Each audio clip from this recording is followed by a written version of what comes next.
Hello दोस्तों, आज हम एक ऐसे टॉपिक पर बात करेंगे जो नॉर्मली लोग सर्च करते हैं बट उनको प्रॉपर नॉलेज इसके बारे में नहीं मिल पाता। वो है एमबीआर और जीपीटी के बारे में कि ये क्या होता है और इसे हमें यूज कैसे करना होता है, हमें अपने लैपटॉप को कैसे कन्वर्ट करना होता है एमबीआर से जीपीटी में।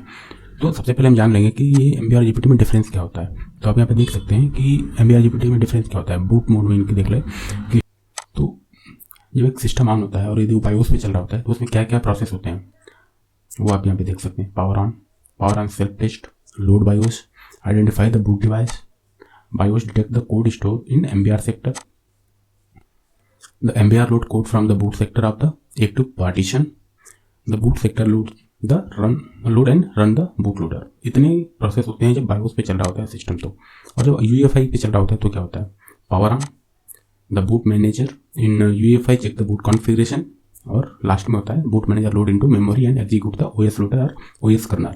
तो तीसरे स्टेप में सिस्टम ऑन हो जाता है। तो पहला एडवांटेज तो हमें ये हुआ कि यूएफआई रहेगा तो हमारा सिस्टम जल्दी ऑन होगा क्योंकि यहाँ पे स्टेप कम है उसके ऑन होने के प्रोसेस में, और यहाँ पे लीगेसी में ज़्यादा है। और दूसरा हम देख लेते हैं यहाँ पे कि यूएफआई का क्या प्रॉफिट होता है इससे बायोस से। तो यहाँ पर देख लेंगे better compatibility with big hard drive.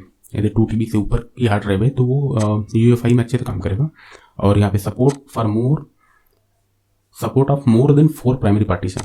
आप यहाँ पे इसको दे सकते हैं। जैसे एमबीआर में क्या होता है कि आप 4 से ज़्यादा लॉजिकल पार्टीशन, 4 से ज़्यादा प्राइमरी पार्टीशन क्रिएट नहीं कर सकते, जबकि आप यूएफआई में 128 पार्टीशन क्रिएट कर सकते हैं। यहाँ पे आप देख सकते हैं जो कि मेरा ये यूएफआई में कन्वर्टेड है। तो 4 इसमें भी तो प्राइमरी है, यदि मैं चाहूँ तो इसमें अभी 124 और प्राइमरी पार्टीशन क्रिएट कर सकता हूँ यदि मुझे ज़रूरत पड़ी तो। जबकि यदि मैं लीगेसी पे सिस्टम चल रहा होगा मेरा तो मैं इसको नहीं कर सकता। क्यों? क्योंकि 4 के बाद फिर लॉजिकल पार्टीशन बनने लगेंगे। तो वो यूएफआई में ऐसा नहीं होता। यूएफआई में हम चाहें तो 4 से ज़्यादा क्रिएट कर सकते हैं, कोई दिक्कत नहीं होगी। फास्टर बूट टाइम, यूएफआई से क्या होता है प्रॉफिट, जो कि हमने आपको स्टेप बताया ऊपर, कम स्टेप होते हैं तो इससे बूट टाइम जल्दी होता है, जल्दी आप सिस्टम ऑन हो जाता है आपका। Better graphic and mouse cursor support in the interface, ये भी एक प्रॉफिट होता है। क्यों? क्योंकि जो बेसिक इनपुट आउटपुट सिस्टम होता है बायोस जो होता है तो वो थोड़ा ओल्ड प्रोसेस होता है। तो उसमें क्या होता है कि चीज़ें ज़्यादा प्रॉपर सपोर्ट नहीं करती। अभी जो सिस्टम ये यूएफआई आया हुआ है इसमें क्या होता है कि चीज़ें सपोर्ट अच्छे से करती हैं एक दूसरे से, वो उनका इंटरफेस अच्छा होता है।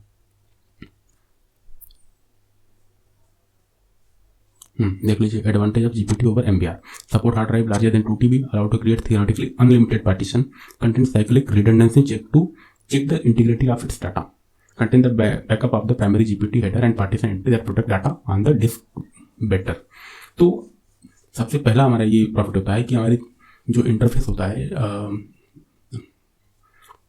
हमारे हार्डवेयर के जो इंटरफेस होते हैं जो एक से दूसरे कनेक्ट होते हैं वो अच्छे हो जाते हैं इसमें, और बूट टाइम कम हो जाता है। और यदि आपके हार्ड डिस्क जो है 2 TB से ऊपर किया है तो उसमें सपोर्ट अच्छा मिलता है इसमें यूएफआई में। तो हमें अभी हम देखेंगे कि आखिर इसको करने के लिए हमें क्या पहले चेक करना होगा कि हम एलिजिबल हैं या नहीं है इसके लिए। तो आप यहाँ पे देख सकते हैं डिस्क प्री रिक्विजिट कि आपको पहले से क्या क्या आपके सिस्टम में होना चाहिए जिसकी वजह से आप इसके लिए एलिजिबल हैं। तो पहले आपको चेक करना होगा disk is currently using MBR. यदि आपका सिस्टम एमबीआर, यदि आपका डिस्क जो है वो एमबीआर पार्टीशन में है तभी आप उसको जीपीटी में कन्वर्ट कर सकते हैं। तो उसको आप यहाँ पे चेक कर सकते हैं। आप यहाँ पे जाइए, डिस्क 0 है, इस पर राइट क्लिक करिए, प्रॉपर्टीज, वॉल्यूम, यहाँ पे आप चेक करना है आपको कि जीपीटी है कि एमबीआर। यदि यहाँ पे एमबीआर है तो आप एलिजिबल हो उसको करने के लिए, अदरवाइज आपका सिस्टम पहले से जीपीटी में है। ठीक है। और देखना होगा कि there are at most 3 primary partition in the MBR partition table. दूसरी सबसे बड़ी चीज़ है ये, यदि मेरा ये सिस्टम एमबीआर में होता और यहाँ पे ये 4 पार्टीशन बने होते तो मैं एलिजिबल नहीं हूँ, मुझे डी को डिलीट करना पड़ता तभी मैं जाके एलिजिबल होता पार्टीशन क्रिएट करने के लिए एक्स्ट्रा। और हाँ, एक सबसे इंपॉर्टेंट चीज़, आपको यहाँ पे नहीं चेक करना है कि आप, एक मिनट, आपको यहाँ पे नहीं चेक करना है कि आप, जैसे ये दोनों मेरे एसएसडी हैं और मेरा पहला एसएसडी है तो मुझे ये नहीं देखना है कि एसएसडी में ये 2 हैं, 4 बोला है लेकिन यहाँ पे 2 है, नहीं, ये 2 मैटर नहीं करता। आपको यहाँ पे चेक करना होगा। जैसे एक मेरा ये 100 MB का बना हुआ है सिस्टम का अपना, एक ये सी बना हुआ है और एक डी है, एक ये।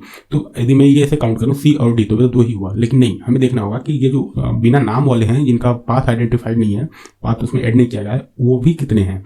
यदि इनको सबको लेके यदि 4 हो रहा है पूरे को लेके तो मैं एलिजिबल नहीं हूँ, मुझे एक डिलीट करना पड़ेगा। यदि डिलीट कर देता हूँ तो मैं एलिजिबल हूँ, अदरवाइज मैं अभी यहाँ पे एलिजिबल नहीं हूँ इसके लिए। तो मैं तो पहले से कन्वर्ट कर लिया हूँ, तो कोई दिक्कत नहीं है। तो यदि कोई MBR यूज कर रहा है तो उसको लास्ट वाले को डिलीट करना होगा, फिर देखना होगा कि उस बचे हुए 3 हैं या उससे कम है। और दूसरी चीज, one of the partition is set as active and is the system partition. आपको यहाँ पे चेक कर लेना होगा, ये ठीक है, ये एक्टिव है, सी मेरा एक्टिव है तो मैं एलिजिबल हूँ। ये हेल्दी बूट पार्टीशन मेरा यही है, तो ये एक्टिव है अभी। तो इसकी वजह से मैं यहाँ से ये भी मेरा स्टेप जो है मैं फॉलो कर रहा हूँ। The disk doesn't have any extended oblique logical partition. सबसे इंपॉर्टेंट चीज़ ये है कि डिस्क में कोई लॉजिकल या एक्सटेंडेड पार्टीशन नहीं होना चाहिए। जैसे कि MBR में क्या होता है कि आपने 3 बनाया, आप चौथा बनाओगे तो वो आपका लॉजिकल पार्टीशन बनेगा, जो कि नहीं होना चाहिए। आपके सी में, आपके डिस्क में जितने भी पार्टीशन है उसमें सारे के सारे प्राइमरी होने चाहिए, और वो भी 3 या 3 से कम होने चाहिए। कोई भी लॉजिकल या एक्सटेंडेड पार्टीशन नहीं होना चाहिए। और ये सब ठीक है, इन सबको कोई मतलब नहीं है। यदि इतना फॉलो कर रहे हैं तो फिर आप एलिजिबल हो, अदरवाइज आप एलिजिबल नहीं हो। उसके बाद हमारे लिए क्या है वो प्रोसेस मैं बता रहा हूँ। तो पहला तो आप देख सकते हैं यही चीज़ है जो मुझे रन कराना है। और हाँ, आपको एक चीज़ और चेक करना है, यदि आपका विंडो 10 1703 वर्जन से ऊपर का है तभी आप एलिजिबल हो। वो आप कहाँ से चेक करेंगे, आप यहाँ से देख लीजिए।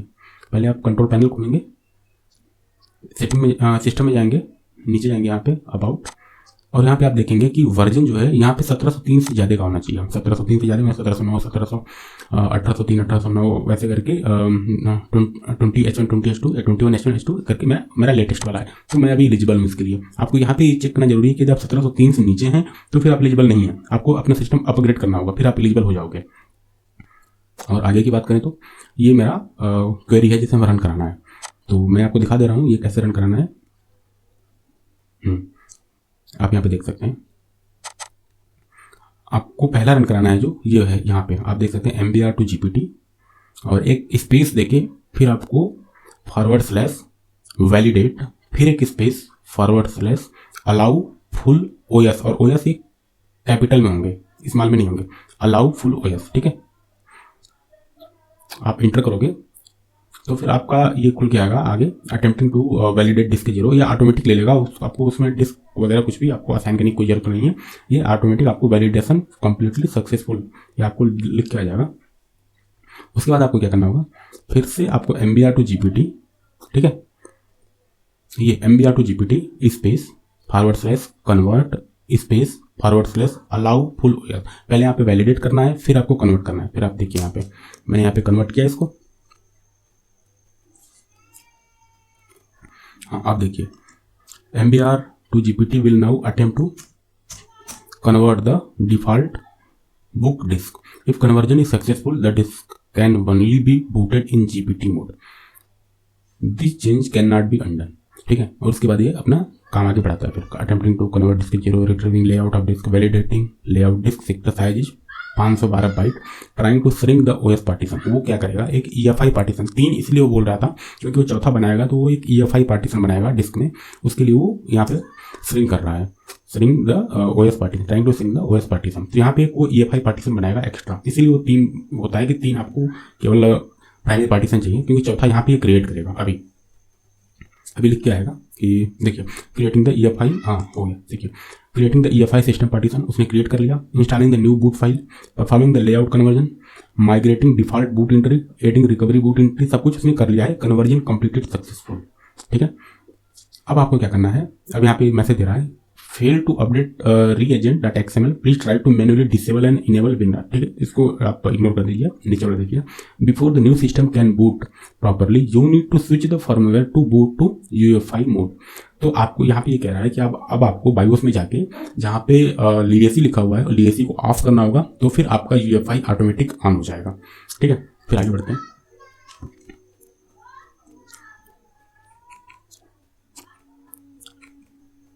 एक और चीज़ मैं आपको बताना चाहूँगा कि जैसे कि मैंने अभी यहाँ पे इसको बंद नहीं किया, फिर भी मेरा सिस्टम ऑन हो गया। इसलिए ऑन हो गया क्योंकि जो लीगेसी सिस्टम होता है वो क्या करता है, वो UEFI और बायोस दोनों ही बूट ऑर्डर को सपोर्ट करता है।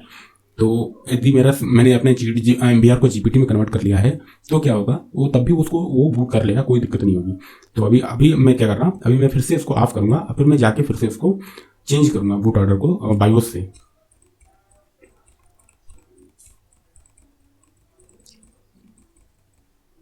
देखिए यहाँ पे मेरा UEFI यहाँ पे हो चुका है, लेकिन अभी भी मैंने उसको वहाँ पे बायोस से जाके चेंज नहीं किया है, फिर भी मेरा सिस्टम UEFI में ऑन हो रहा है, जो कि पहले लीगेसी में था। तो ये क्या है, ये सपोर्टेड है। यदि आप लीगेसी सिस्टम आपका है तो जीपीटी और MBR दोनों को बूट करेगा। ऐसा नहीं है कि आप यदि आपको वहाँ पे चेंज ही करना पड़ेगा, यदि आप नहीं चाहते हो तो नहीं चेंज करो। लेकिन हमें बूट जो आपको मैंने बताया था कुछ स्टेप जो कि सिस्टम स्टार्ट होता है तो फॉलो होते हैं, तो वो चीज़ हमें कम करनी है। तो उसके लिए अभी हमें बूट ऑर्डर को चेंज करना पड़ेगा, वो मैं आगे चेंज करूँगा जाके। देख लीजिए यहाँ पे उसने बना दिया है एक, ये यहाँ पे UEFI उसने एक बना दिया है। मैंने डिलीट कर दिया था अपना, यहाँ पे जो मैं आपको दिखा रहा था उसको मैं डिलीट कर दिया। 3 बचे थे, चौथा उसने खुद से बनाया। ठीक, जब उसने खुद से बना लिया चौथा, तो अब क्या करना है, अब मुझे फिर से, आप यहाँ पे देख सकते हैं ये वॉल्यूम, हाँ जीपीटी बन चुका है। अब मुझे फिर से इसको चेंज करना है वहाँ बूट ऑर्डर में जाके। हाँ, अब यहाँ से आप देखिए,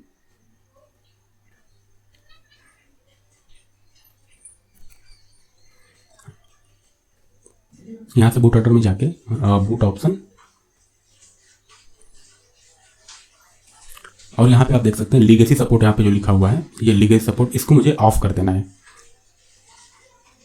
इस लीगेसी सपोर्ट को मुझे ऑफ कर देना है। ये अभी इनेबल है, मुझे इसे डिसेबल कर देंगे। और मैं इसे डिसेबल करूंगा तो मेरा UEFI जो है वो ऑटोमेटिक से ऑन हो जाए, उसको मुझे कहीं ऑन करने की जरूरत नहीं पड़ेगी, बस इसको मुझे डिसेबल करना है। और जब मैं इसको डिसेबल कर दिया तो आप देख सकते हैं यहाँ पे सिक्योर बूट भी मुझे इनेबल करने को इनेबल हो चुका है ऑटोमेटिक। तो मैं इसको डिसेबल कर दे रहा हूँ, अभी मुझे कोई जरूरत नहीं है। आप चाहें तो इसको आप इनेबल कर सकते हैं। मैंने सिक्योर बूट को यहाँ पे डिसेबल कर दिया है। अब यहाँ पे देख सकते हैं जो लीगेसी बूट ऑर्डर था यहाँ नीचे वो अनसेलेक्टेबल हो गया। अब केवल UEFI बूट ऑर्डर चल रहा है, जो कि पहले दोनों चल रहा था। तो इसलिए मैं बोला कि जब लीगेसी सपोर्ट होता है तो UEFI और लीगेसी दोनों को सपोर्ट करता है, जबकि जो UEFI के लिए होता है वो केवल एक को सपोर्ट करता है। और यहाँ पे मैं इसको सेव कर दूंगा और सेव करके मैं एग्जिट हो जाऊंगा।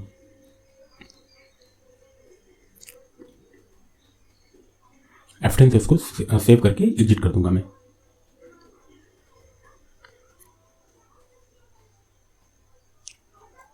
Exit, saving, change, yes.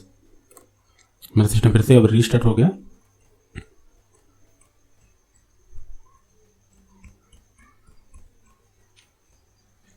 मेरा सिस्टम ऑन हो चुका है फिर से। हाँ, आप यहाँ पे आप देख सकते हैं ये बायोस मोड UEFI हो चुका है, और सिक्योर बूट जो मैंने ऑफ किया था वहाँ पे वो ऑफ अभी दिखा रहा है।